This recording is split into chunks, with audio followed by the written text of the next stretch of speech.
오늘 하나님께서 우리에게 주신 말씀은 욥기 7장 1절에서 21절까지 말씀입니다.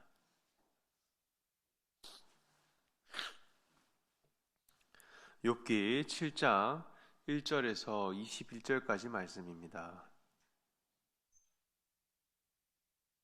다 찾으신 줄로 알고 저와 여러분 함께 교독하도록 하겠습니다. 이 땅에 사는 인생에게 힘든 노동이 있지 아니하겠느냐? 그의 날이 품꾼의 날과 같지 아니하겠느냐?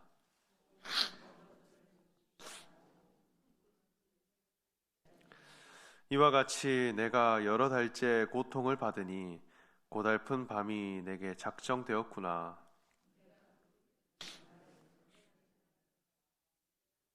가며 벽까지 내 살에는 구더기와 흙덩이가 의복처럼 입혀졌고 내 피부는 굳어졌다가 터지는구나.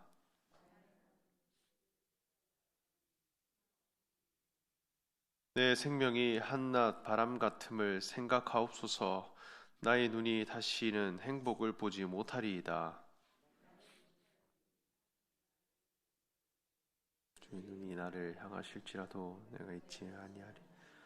구름이 사라져 없어짐 같이 수올로 내려가는 자는 다시 올라오지 못할 것이오니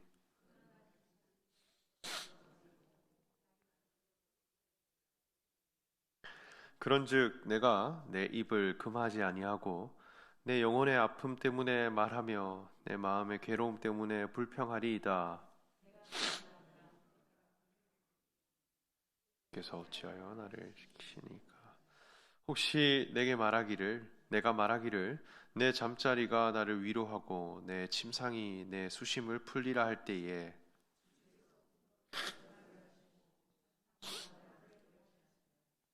이러므로 내 마음이 뼈를 깎는 고통을 겪느니 차라리 숨이 막히는 것과 죽는 것을 택하리이다.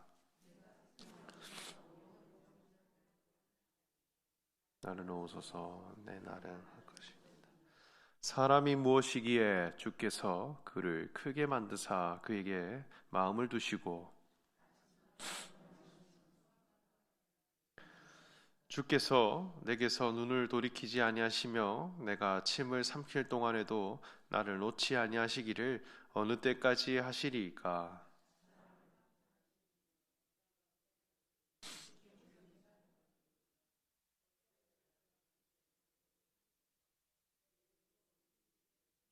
우리 함께 읽겠습니다. 주께서 어찌하여 내 허물을 사하여 주지 아니하시며 내 죄악을 제거하여 버리지 아니하시나이까. 내가 이제 흙에 누우리니 주께서 나를 애써 찾으실지라도 내가 남아있지 아니하리이다. 아멘. 사랑하는 일산중심교회 성도 여러분, 오늘도 기도의 자리로 나오신 여러분들 가운데 하나님 은혜 가득하시기를 소망합니다. 욥기 7장 말씀에는 욥이 인생에 대한 그 고달픔과 그리고 자신의 인생은 소망이 없음에 대해 탄식하는 그런 모습을 볼 수 있습니다. 욥이 왜 이렇게 처절하고 안타까운 탄식을 하게 되었느냐 할 때 그 이유는 욥에게 닥친 고난 때문이었습니다. 본래 욥은 하나님을 경외하는 자였고 악에서 떠난 자라 했습니다. 그러나 천상의 회의에서 하나님은 욥이 가지고 있는 신앙에 대해 칭찬을 내어놓는데 사탄이 나와 욥이 가진 그 믿음에 대해 의문을 제기합니다. 욥이 어찌 까닭없이 하나님을 경외하리까 이렇게 말씀합니다. 그러니까 이것을 조금 쉬운 말로 표현한다면 욥이 무엇을 위해 하나님을 믿고 있는 것일까? 라는 질문입니다. 그가 하나님을 경외하는 것은 소유물 때문이지 않느냐? 그가 가진 소유물을 치소서 하나님께 시험을 요청합니다. 그리고 두 번째도 시험이 주어지는데 욥기 2장 5절을 보면 사탄이 말하기를 이제 주의 손을 펴서 그의 뼈와 살을 치소서 그리하시면 틀림없이 주를 향하여 욕하지 않겠나이까 말씀합니다. 처음에 시험은 소유물에 관한 시험이었습니다. 그래, 소유물을 빼앗아 보자는 것입니다. 두 번째는 뼈와 살에 관한 시험입니다. 이것을 치면 하나님을 원망하지 않겠느냐라는 것입니다. 이것은 육체에 관한 시험입니다. 이 뼈와 살이라고 하는 것은 사람이 가지고 있는 육체를 상징합니다. 어쩌면 사람이 가지고 있는 모든 역량과 행동은 모두 뼈와 살로부터 오는 것입니다. 그래서 가끔씩 운동선수들을 보면 그 체급과 그리고 그 근육과 그 기능이 다 뼈와 살에서 결정되는 것을 봅니다. 그래서 뼈와 살을 치면 자기 역량이 상실되게 되는 것입니다. 그래서 욥은 발바닥에서 정수리에까지 종기가 나게 되었습니다. 이는 온몸 전체가 종기로 뒤덮이게 되는 것입니다. 피부는 가려워서 견딜 수가 없고 몸은 극도로 수척해지며 잠조차 잘 수 없는 극심한 고통에 시달리게 되었습니다.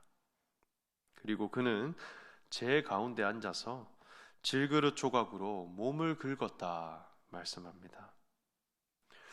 욥의 모습을 보면 제 가운데 앉아서 그 종기로 뒤덮여가는 시간을 보냈다 말씀했죠. 이것은 이 신앙적으로 굉장히 의미가 있는 장면입니다. 그래서 죄와 종기는 아주 관련성이 깊어요. 우리 출애굽기 말씀을 보면 모세가 애굽으로부터 이스라엘 백성들을 탈출시키겠다 말할 때 여호와께서 10가지 재앙을 내리십니다. 그 10가지의 재앙 혹시 기억나십니까? 신대원 입학시험을 할 때는 이걸 정말 잘 외웠었는데 오랜만에 해보니 참 헷갈립니다. 그 10가지 재앙 중에 6번째 재앙으로 종기에 대한 재앙이 나오는데요. 우리 출애굽기 9장 8절에서 9절 말씀을 한번 보면요. 여호와께서 모세와 아론에게 이르시되 너희는 화덕에 재 두 움큼을 가지고 모세가 바로의 목전에서 하늘을 향해 날리라. 그 재가 애굽 온 땅에 티끌이 되어 애굽 온 땅의 사람과 짐승에게 붙어서 악성 종기가 되리라. 이렇게 말씀했습니다. 재로부터 종기가 나게 되는 것, 이런 재앙이 시작되었다는 것입니다. 이 재라고 하는 것은 불에 타버리고 남은 찌꺼기들입니다. 불을 만나면 모든 것이 타게 되는 것입니다.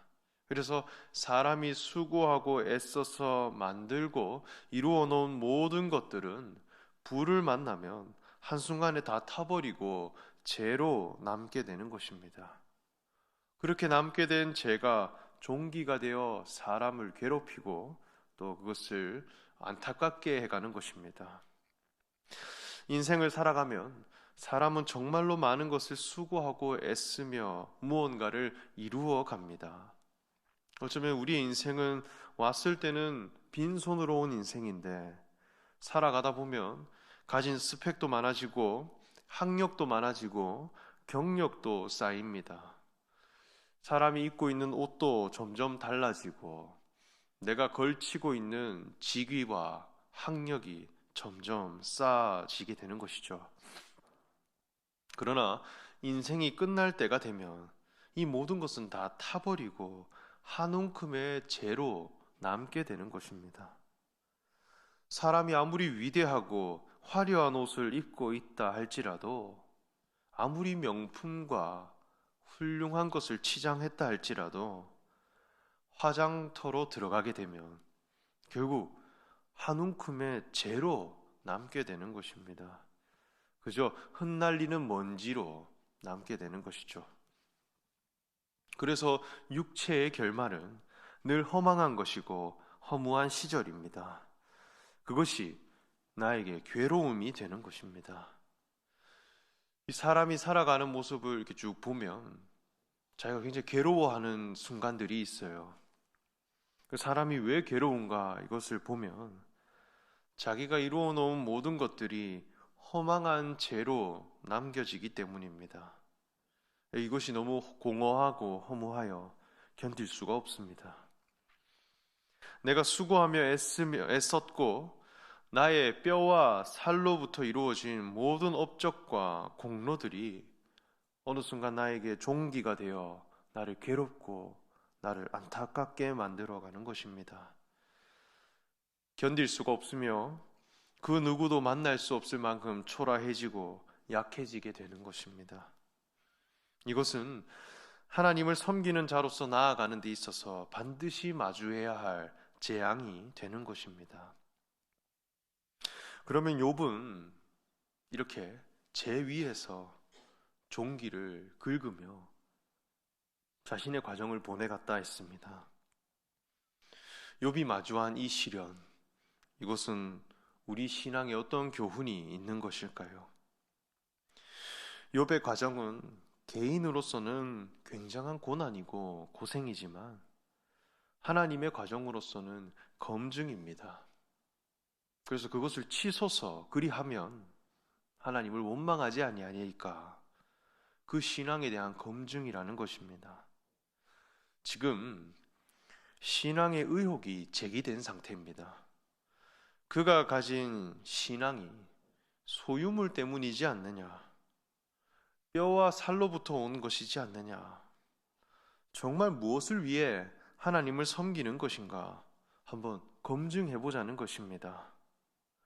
이 검증이라고 하는 것은 장단점이 있어요. 장점은 분별이 됩니다. 그래서 검증을 한번 해보면 진짜와 가짜가 구별됩니다. 그래서 진정성을 확보한다라고 하는 순기능이 있어요. 그러나 단점은 그 과정이 굉장히 혹독합니다. 제가 얼마 전 TV를 보는데 이 금을 찾는 사람들 그 이야기를 본 적이 있습니다.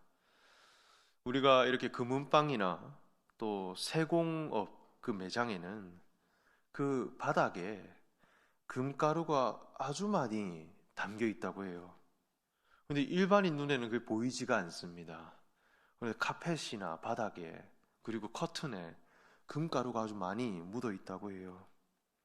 그래서 금은방에서 있는 카펫이나 또 어떤 산업 폐기물들을 다 수집해서 가져오는 사람들이 있었습니다. 아무리 봐도 그냥 천 조각들, 폐기물들인데 금이 지금 가득 있다는 거예요. 근데 그걸 어떻게 찾아낼까 이렇게 보니까 그 모든 것들을 다 불구덩이에 집어넣는 것입니다. 그래서 소각하는 것입니다. 그래서 한 5시간에서 6시간 정도 아주 뜨거운 불에 넣어서 다 태워버리는 거예요. 그러면 뭐만 남느냐?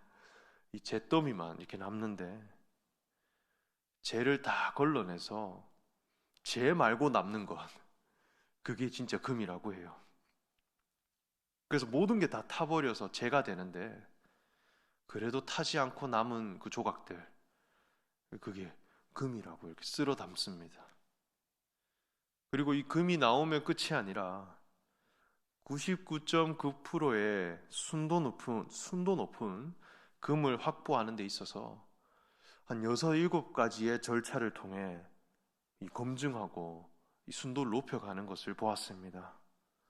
그래서 처음에는 한 50kg 정도 되는 쓰레기 더미였는데 태우고 나니 순금이 한 1.6kg 정도 골드바가 나오는 것을 보았습니다. 그것을 위해 다 태우는 거죠. 참 대단하다는 생각을 했습니다. 금을 찾기 위해 모든 걸 태우는 것입니다. 이 금이라고 하는 것은 참 신기하게도 태우면 태울수록 순도가 높아져요. 그래서 모든 것이 다 타버려도 금은 영원한 것입니다. 그래서 인류 역사상 가치가 변하지 않고 점점 높아지는 것 같아요. 그 장면을 보면서 이 불에 타는 과정, 이 금으로서는 참 혹독하겠다. 그러나 주인의 입장에서는 이 검증하는 것이구나라는 생각을 했습니다. 저는 그것을 보면서 세상에 이런 보석 하나를 얻는데도 저렇게 혹독하고 진정성 있게 과정을 거치는데 오직 유일하신 하나님을 섬긴다 자부하며 예수 그리스도를 믿어 하나님의 자녀가 된다는 그 복음의 진리, 그것을 가진 나는 얼만큼 진정성에 대한 확보를 해가고 있는가 돌아보게 되었습니다. 우리가 믿는 이 신앙은 금보다도 더 귀한 삶의 목적입니다. 그리스도라고 하는 이 가치는 왕같은 제사장이에요. 거룩한 신앙은 반드시 검증이 필요합니다. 세상의 방법론이라 하는 것은 조금 진정성이 좀 떨어져도 되고 또 불순물이 좀 섞여 있어도 괜찮습니다. 그런데 진리에 대해서는 분명한 검증과 그리고 나에 대한 확신이 필요합니다. 왜냐하면 진리이기 때문이에요. 신앙생활에는 의혹이 있어야 해요. 정말 내가 여호와를 제대로 알고 있는 것인가? 지금 욥은 자신의 소유도 빼앗겼습니다. 그리고 자기 육체도 빼앗겼어요. 그럼에도 나는 하나님 앞에 어떤 인생인가? 그것을 남겨가고 검증을 해가야 하는 것입니다. 이런 과정을 거치는 데 있어서 오늘 본문에 욥은 자신이 처한 상황에 대해 차라리 죽는 것이 낫겠다. 그리고 인생은 노동과 같으며 너무 고달프다라는 처절한 그 고백을 해갑니다. 5절에서 6절을 보면 내 살에는 구더기와 흙덩이가 의복처럼 입혀졌고 내 피부는 굳어졌다가 터지는구나. 나의 날은 배틀의 북보다 빠르니 희망이 없이 보내는구나. 이렇게 말씀했고 자신의 상황에 대한 고백을 내어놓았습니다. 그리고 15절, 16절 말씀에는 이러므로 내 마음이 뼈를 깎는 고통을 겪느니 차라리 숨이 막히는 것과 죽는 것을 택하리이다. 내가 생명을 싫어하고 영원히 살기를 원하지 아니하오니 나를 놓으소서. 내 날은 헛것이니이다. 이렇게 하나님 앞에 차라리 죽는 것이 낫겠습니다. 자기 괴로움을 고백합니다. 그런데 이 고백은 제가 보기에는 정말 중요한 고백입니다. 이것은 신앙의 순도가 높아지는 자의 고백이라 할 수 있어요. 왜냐하면 인생에 대한 정직한 시인이기 때문입니다. 인생이라는 거예요. 차라리 죽고 싶다. 이게 사람의 정직한 반응입니다. 하나님 앞에 사람은 찌르면 찔리고 아픔을 주면 아프고 매면 매이고 괴로움을 느끼는 연약한 인생입니다. 그것이 사람의 자리예요. 그래서 우리는 천사와 다른 존재들입니다. 천사의 특징은 무엇이냐? 괴로움과 연약함이 없어요. 한계도 없고 그리고 아픔도 없는 존재입니다. 그래서 항상 잘해낼 수 있어요. 그리고 항상 모든 걸 이루어낼 수 있는 존재가 천사입니다. 천사는 잠도 없고 아픔도 없고 한계도 없고 연약함도 없습니다. 그래서 천사가 나타나면 사람이 우러러 보는 것입니다. 굉장히 신비로운 존재이죠. 그래서 사람들에게 있어서 숭배의 대상이면서 동시에 두려움의 대상이에요. 그래서 칭송을 할 수 있지만 나와는 관련이 없는 그런 존재입니다. 그러나 사람은 연약해요. 흙으로 지음받은 우리 인생은 잠을 못 자면 괴롭습니다.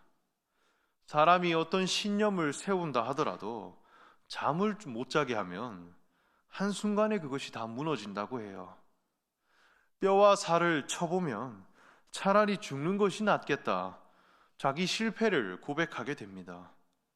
자기가 세워놓은 어떤 맹세함도 종기 앞에서 다 무너지게 되는 것입니다. 그래서 우리의 인생의 자리는 천사가 아니에요. 그런데 사람은 늘 천사처럼 되고 싶어 합니다. 그래서 자기 본심을 숨기고 가식이 나오는 것입니다. 우리 외식하는 자의 신앙, 이 왜 나왔을까요? 인생의 연약함을 인정하지 않기 때문입니다. 하나님 앞에 율법을 다 지켜 행할 수 있느냐? 지켜낼 수가 없어요. 하나님 앞에 율법을 다 지켜내보면 나는 죽을 인생입니다. 자기 연약함을 깨닫게 되어 있습니다. 그런데 이 율법을 지켜 행함으로 자신을 꾸며가는 것입니다. 하나님의 나라는 슈퍼히어로가 들어가는 곳이 아니에요. 양들의 나라라 했습니다. 이 양이라는 짐승은 있는 모습 그대로 하나님 앞에, 목자 앞에 가져가는 짐승입니다. 그 중에 어린 양이라 하면 자기 부끄러움조차도 감출 수 없는 그런 연약한 짐승이에요. 그런 어린 양이 하나님 나라의 왕이 된다는 것입니다. 하나님은 천사를 자신의 자녀로 삼지 않고 천사는 그저 하나의 심부름꾼밖에 안 되는 것입니다. 하나님은 누구를 자녀 삼으시느냐? 사람을 자녀로 삼으신다 했습니다. 이는 사람 인생에 대한 정직한 시인을 하는 그를 자녀 삼으신다는 것입니다. 히브리서 2장 9절에는 분명히 말씀합니다. 오직 우리가 천사들보다 잠시 동안 못하게 하심은 입은 자 곧 죽음의 고난 받으심으로 말미암아 영광과 존귀로 관을 쓰신 예수를 보니 이를 행하심은 하나님의 은혜로 말미암아 모든 사람을 위하여 죽음을 맛보게 하려 하심이라. 우리가 천사보다 못한 자로 지음받았다는 것입니다. 그러나 영광과 존귀로 관을 쓰신 예수님이 있다. 그것을 보니 우리도 그 죽음에 함께 나아가게 하려 함이라. 죽음을 향해 가는 인생이라는 것입니다. 그럼에도 하나님의 자녀가 될 수 있고 영광과 존귀의 관을 쓸 수 있는 자가 될 수 있다는 것입니다. 예수님은 이 땅에 천사로 오신 분이 아닙니다. 인자는 사람으로 표현하셨어요. 그리고 철저하게 몸을 가진 인생으로 십자가에 매달리셨습니다. 십자가는 유능함의 자리도 아니요 천사의 자리도 아닙니다.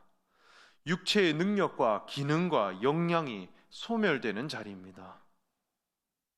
천사와 같은 고상한 자리가 아닌 인생의 연약함이 드러나는 괴로움과 부끄러움의 자리입니다.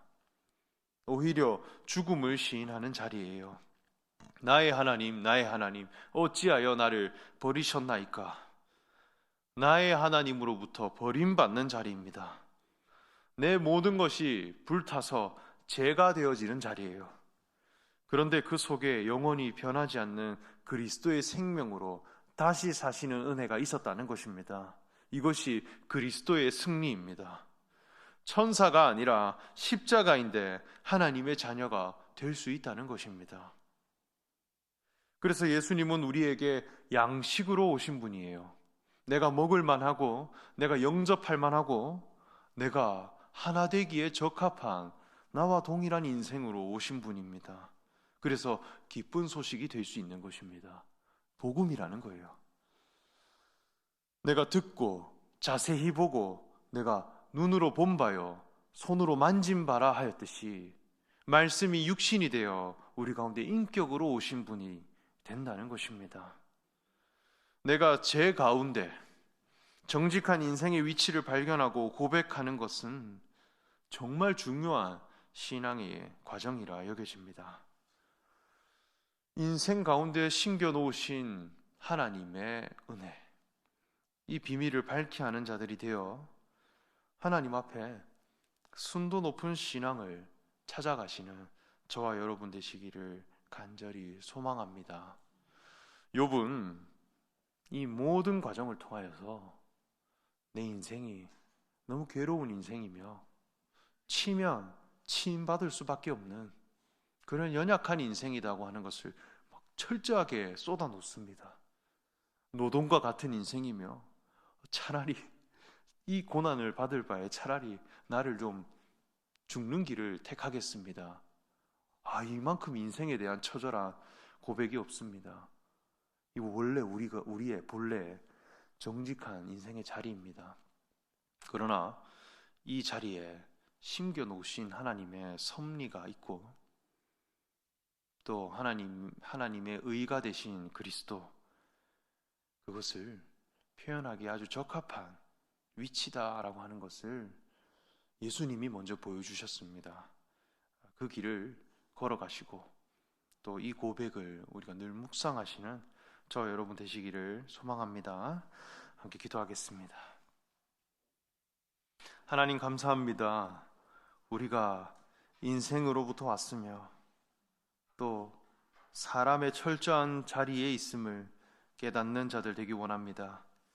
뼈와 살을 치면 침을 받을 수밖에 없으며 죽을 수밖에 없는 인생의 자리이기에 천사처럼 고상해질 수가 없고 위대해질 수도 없지만, 오히려 그러한 우리를 하나님이 자녀 삼으시는 가장 복된 자리이며 가장 존귀한 자리임을 분명히 깨닫고 그 고백을 분명히 해갈 수 있는 그런 성도들 되게 하여 주시옵소서.